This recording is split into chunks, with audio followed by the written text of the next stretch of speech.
বৈঠা চালাই গোপনে, কোন পবনের নাও ভাসাইলাম বন্ধু তোমার নদীতে। নাওয়ের মাঝি বড়ই পাজি বৈঠা চালাই গোপনে, রঙিলা ওই নৌকা মাছির দেখতে ভালো লাগে। রঙিন নেশায় ডুবতে আমার আরো সাজে জাগে। রঙিলা ওই নৌকা মাছির দেখতে ভালো লাগে। রঙিন নেশায় ডুবতে আমার আরো সাজে জাগে।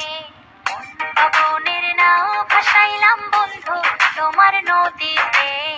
নাওয়ের মাঝি বড়ই পাজি বৈঠা চালাই গোপনে। আমাদের বাড়ির সামনে দিয়ে বাজারে যাওয়ার রুট।